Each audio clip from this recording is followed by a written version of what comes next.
People are not born believing that love is stronger than fear. They are taught it. They absorb it from stories, from films, from education, from speeches that sound good but require no verification. It is an idea planted early because it is socially useful. It creates cooperation. It creates voluntary conformity.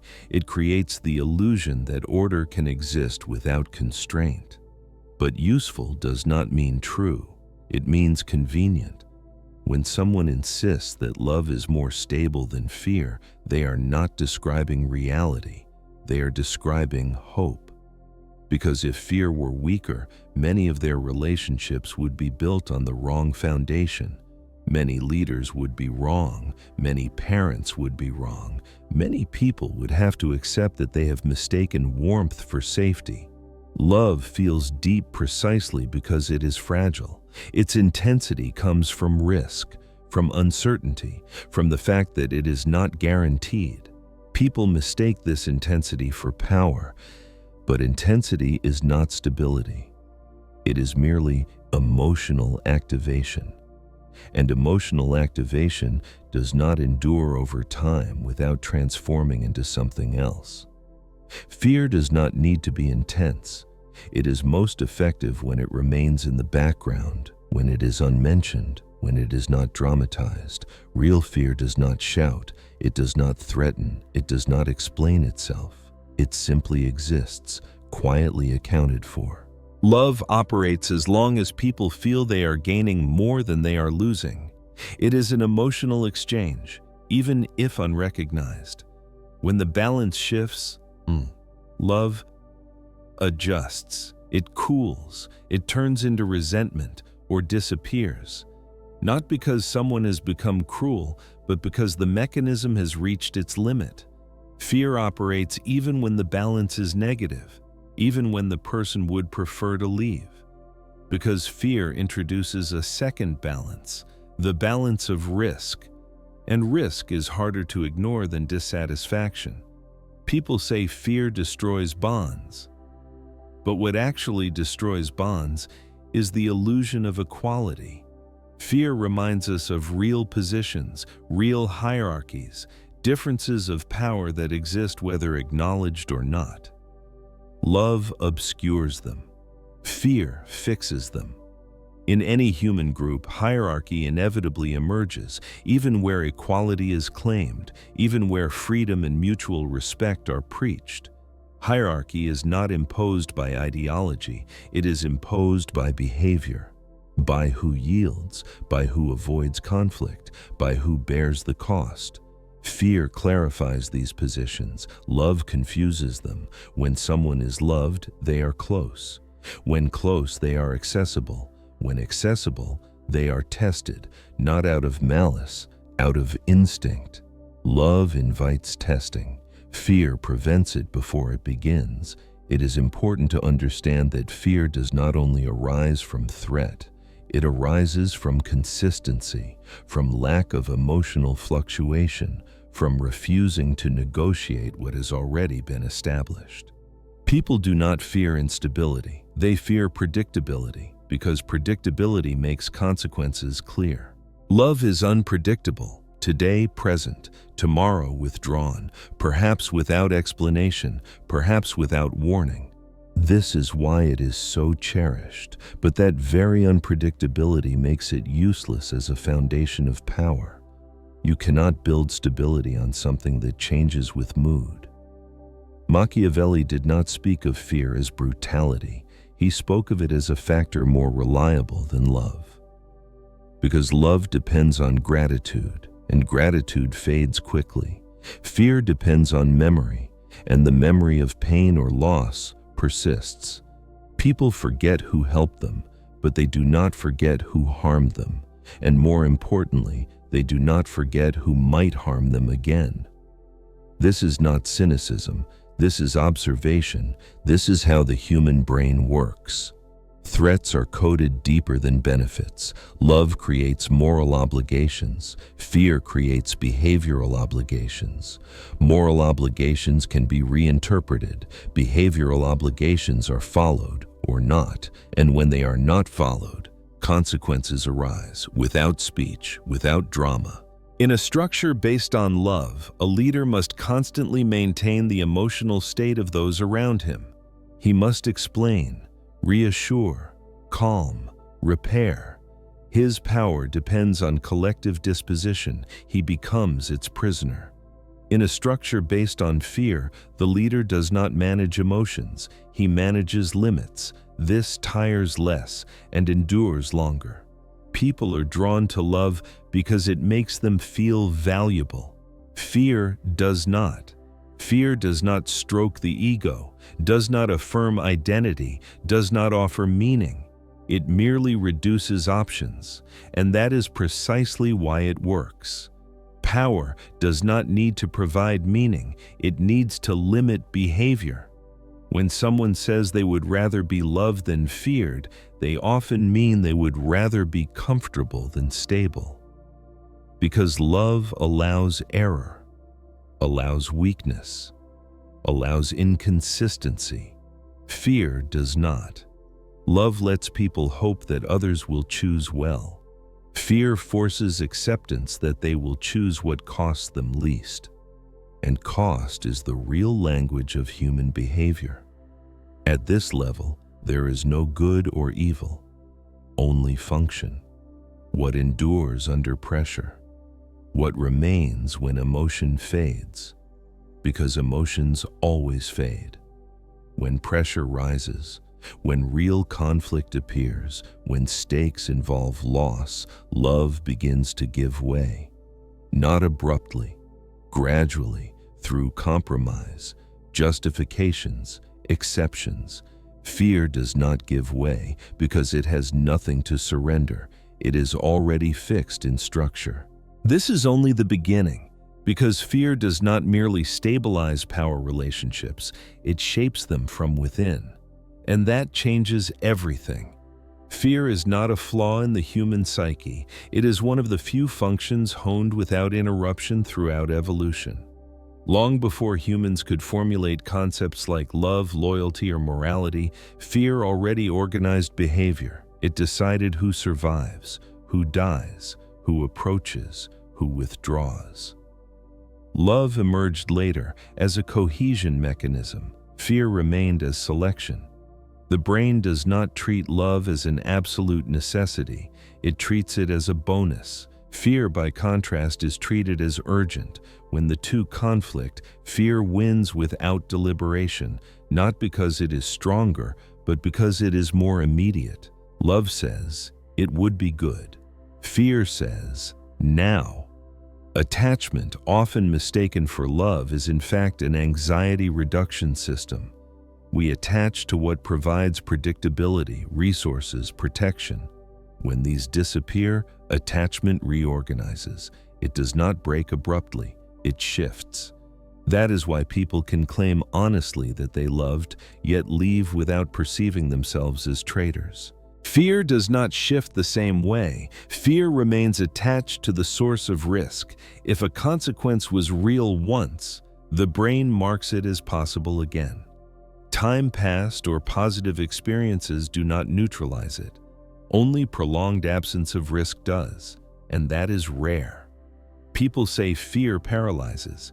It is a misunderstanding.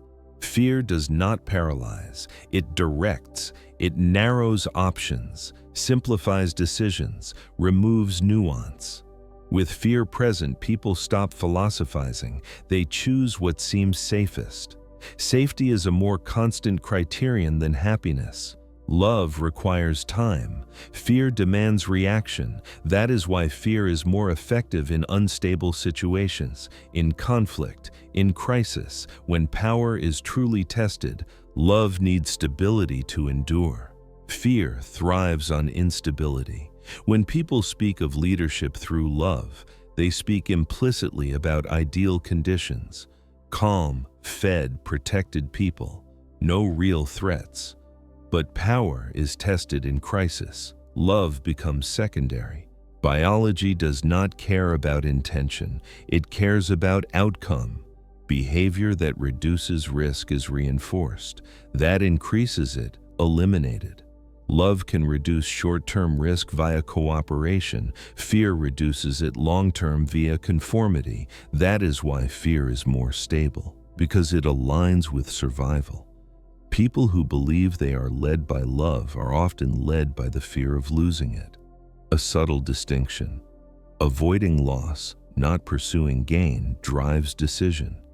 At that point, love has already transformed into fear, only it wears a more acceptable name. This irony repeats across systems, relationships, and internal structure. Love, when it becomes foundation, mutates into hidden fear. Fear of abandonment, rejection, loss of emotional status. That fear is unstable because it has no explicit rules, only assumptions. Authentic fear has clear rules. It is not ambiguous, not open to interpretation. People know exactly what happens if they step out of line. That clarity reduces anxiety. Paradoxically, uncertainty is more stressful than restriction. Love keeps people negotiating what you feel now, what you meant, what you perceived. Fear removes conversation. Behavior alone remains. Did you respect the boundary or not? That is all. That is why fear is preferred by any system that intends to last, from states to armies, corporations, and families. Not because it is cruel, but because it is easier to manage. Emotions are volatile, consequences are consistent. Those who understand this stop being surprised, disappointed, indignant. They become cold observers of predictable mechanisms. From that position, others' emotional reactions seem excessive, uncontrolled, primitive. Not because they are better, because they no longer expect from love what it cannot deliver. Stability under pressure. Love is fragile because it is based on interpretation. Fear is stable because it is based on reality, on consequences that do not care how you feel about them. This is where real change begins, when you no longer seek safety in the emotions of others, when you no longer confuse attachment with protection, when you no longer build structures on hope. Because once you see this, it becomes impossible not to see it everywhere. And that changes the way you view power. Love becomes dangerous the moment it is presented as the ultimate virtue. Because any idealized virtue becomes exploitable. People who define themselves by their capacity to love are inevitably vulnerable to those who understand how attachment works. There is no need for cruelty, no need for malicious intent. A cold observation of patterns is enough. The one who seeks to be loved exposes their center of gravity. They move their stability outside themselves. They place it in the reactions of others, in their approval, in maintaining a positive image. From that moment, they no longer act from a position of control. They react from a position of protecting the bond. Love creates an unspoken promise, the promise that the relationship is more important than the rule, that the bond is more important than the limit, that intention is more important than the outcome. This promise is not explicitly stated, but it is felt, and once felt, it is used. The exploitation of love does not look like classic manipulation. It does not appear aggressive. It does not appear calculated. Most of the time, it looks like vulnerability, like need, like confession, like an appeal to empathy. Because empathy is the weak point of those who want to be perceived as good. When someone knows you do not want to be feared, they know you do not want to be harsh. They know you will avoid confrontation. They know you will explain. They know you will seek understanding. They know you will delay consequences to avoid causing pain. And each delay shifts power. Power is not lost abruptly. It seeps away. Bit by bit, through small concessions, through seemingly minor exceptions, through justifications that sound reasonable, love provides the perfect language for these leaks, because anything can be reinterpreted as human. Those who exploit love do not see themselves as exploiters. They see themselves as adaptable. as sensitive, as people who know how to work with emotions.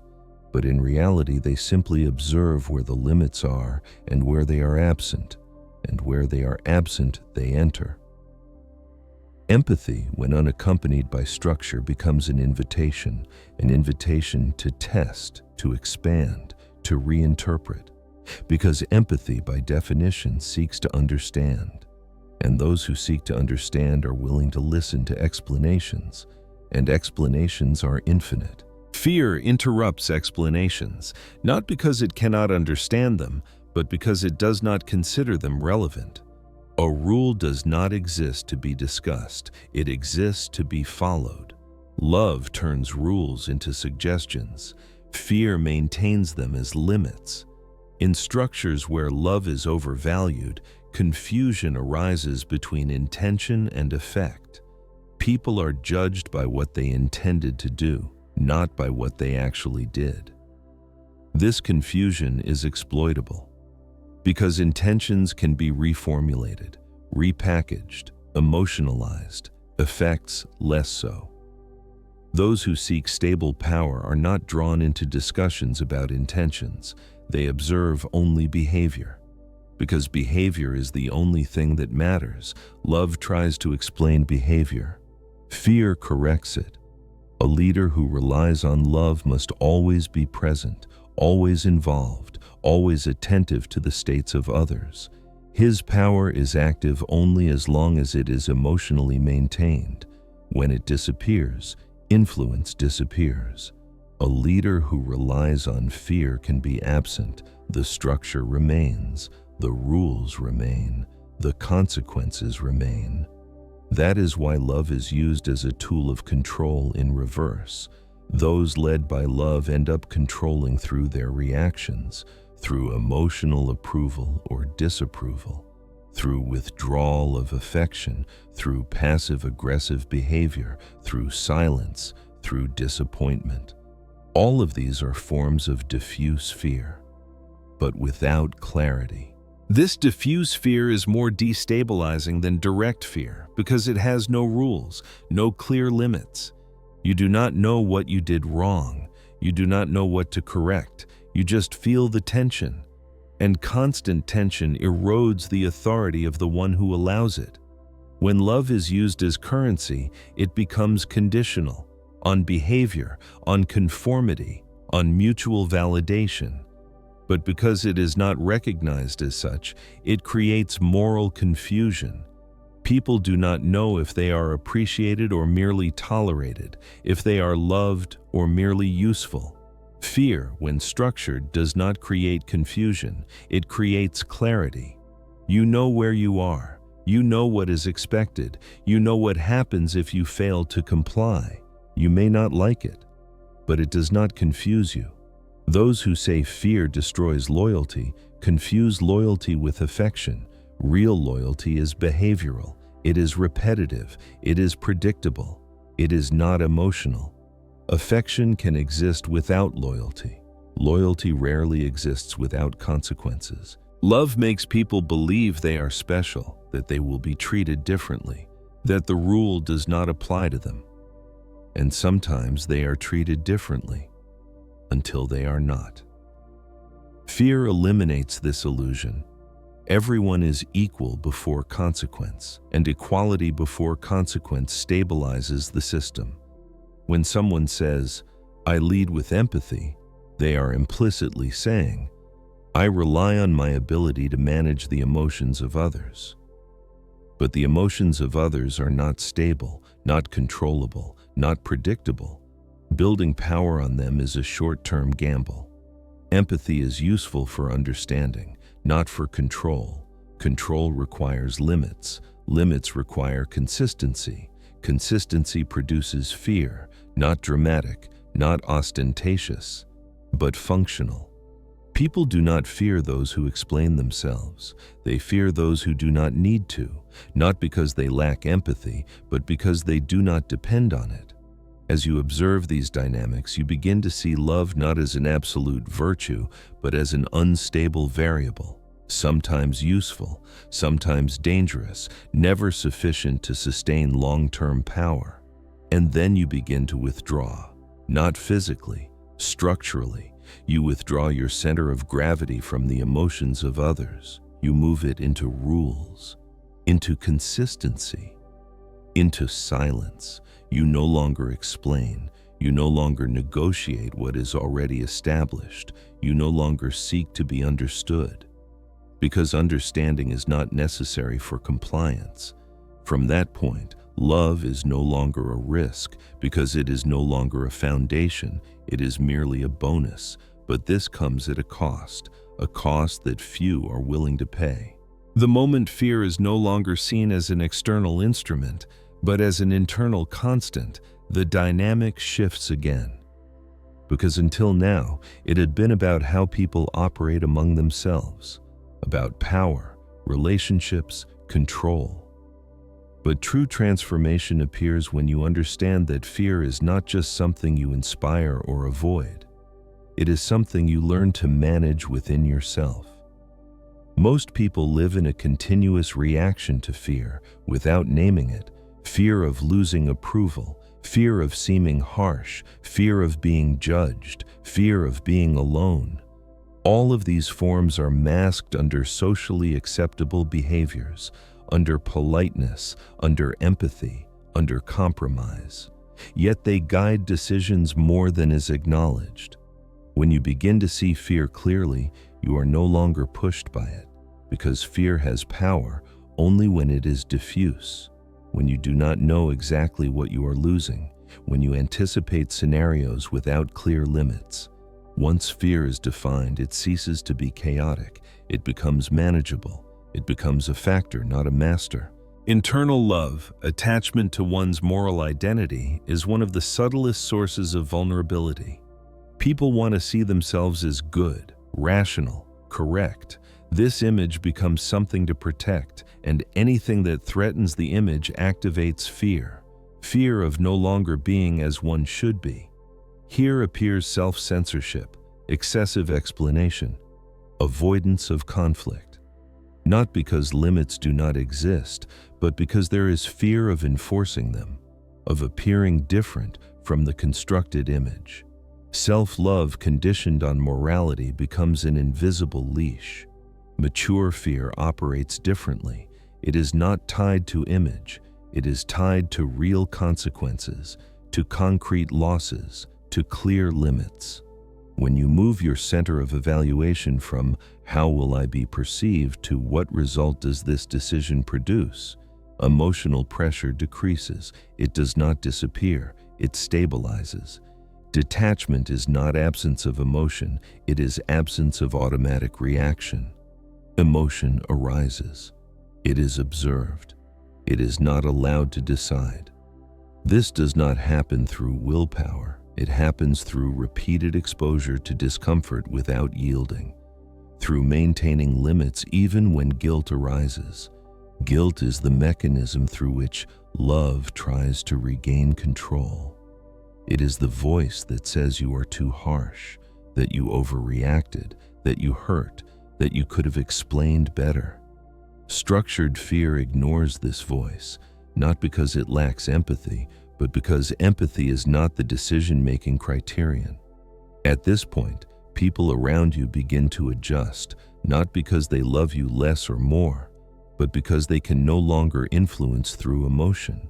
They observe that explanations do not change outcomes, that reactions do not shift limits, that your silence is not an invitation, but a position. This change is perceived as coldness, as distance, as a loss of humanity. But in reality, it is a loss of access.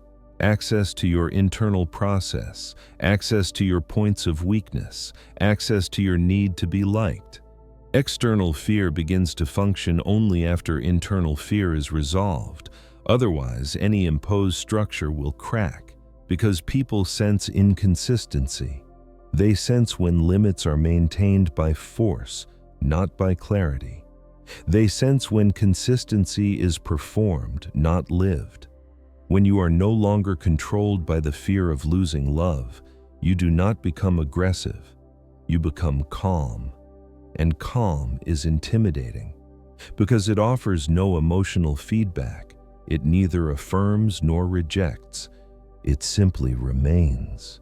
Over time, this calm begins to restructure relationships effortlessly. People who relied on emotional closeness for influence withdraw. Those who seek structure remain, not because they are better, but because they can operate within clear limits. Internally, something settles. Decisions are no longer rushed, no longer justified. They are assumed. Assumption is not noisy. It does not seek validation. It does not seek the approval of even your idealized conscience. Here appears weight, not oppressive, stable, the sensation that you do not need to react immediately. That silence is not dangerous. That not responding emotionally does not mean losing control. On the contrary, fear at this stage is no longer something you use. It is something others feel without it being provoked, because it is the result of a coherent position. And coherence is rare. This position is not comfortable, not warm, not social, but it is stable. And stability is what remains when emotions pass. There is one last step, one that many never take, because it requires a definitive relinquishing of the need to be loved as a foundation. That is where the game ends. There comes a point where you add nothing more. You no longer build. You no longer explain. You no longer refine. You simply stop supporting things that were never stable from the start. This is the point most people avoid because it does not look like progress. It looks like withdrawal, but it is not a withdrawal from the world. It is a withdrawal from illusion. When love is no longer the foundation, something stops. The need to be confirmed, the need to be chosen, the need to be desired to feel secure. All of these lose their urgency, not because they disappear completely, but because they no longer determine anything important. They become background noise. Fear remains, but not as tension, as a reference, as an internal boundary that indicates where tolerance ends, where consequence begins, where negotiation no longer exists. It is not fear of people, it is fear of chaos, of losing structure, of returning to reaction. At this point, love is seen exactly as it is, a strong emotion, sometimes deep, sometimes sincere, but never sufficient to support order under pressure. It is no longer demonized, no longer idealized. It is framed, and what is framed no longer dominates. Those around you feel the change without being able to name it. For some, you become distant. For others, hard to read. For most, you become less accessible, not because you reject them, but because you no longer offer emotional points of entry. They can no longer shift the frame through their reactions. Where there was negotiation before, there is now pause. Where there was explanation before, there is now decision. Where there was hope that things would be resolved through understanding, there is now certainty that they will be resolved through structure, without hostility, without dramatics. This is the final form of stability, not rigid, but inert, hard to move, hard to destabilize, because it does not rely on what others feel, not even on what you feel in the moment. It relies on what you have already decided is acceptable and what is not. At this stage, fear is no longer an active instrument. It is a passive consequence of your position. People do not fear because you threaten. They fear because you do not yield, because you do not react, because you do not provide emotional cracks through which to enter. When love appears, it is pure, because it is no longer necessary, no longer a condition of safety, no longer a lifeline. It is simply an experience. It can be felt without compulsive attachment, without fear of loss, without structural compromise. This is the part few accept. That true calm does not come from being loved. It comes from no longer depending on love for stability. When love leaves, nothing collapses. When it remains, it does not take control. The emotional reaction, once so familiar, begins to feel primitive. Not because it is shameful, but because it is predictable. You see it coming, you let it pass, you do not follow it, because you have seen where it leads. There is no triumph here, no sense of superiority. There is only the reduction of noise, the reduction of unnecessary movement, the reduction of conflicts that lead nowhere. Power does not feel like victory. It feels like the absence of struggle. Machiavelli was not interested in what people should be. He was interested in what they are when the stakes are real. This distinction is essential. Morality functions in discourse. Fear functions in decision. Love functions in moments of comfort. Structure functions always. When you arrive here, you no longer try to change people. You no longer try to convince them. You no longer invest energy in making them see. You maintain your position and let reality educate. Reality is more convincing than any explanation. This is not a lesson. It is not a conclusion. It is a state, one that arises after illusions fall one by one, and you no longer feel the need to replace them. No excitement arises. Stability does. Fear is more stable than love, not because it is emotionally stronger, but because it does not depend on emotion. It depends on structure, on memory, on consequence, on limits that do not move under pressure. Love can coexist with this, but it no longer leads, it no longer decides, it no longer defines direction. It is left at its real level. A human phenomenon, not a foundation, and when you understand this completely, there is nothing left to prove, nothing to defend, nothing to justify. There remains only the silence between reactions, the space where you are no longer pulled by the emotions of others, the calm weight of a position that does not need to be accepted. It is not pleasant, it is not warm, it is stable, and it does not leave.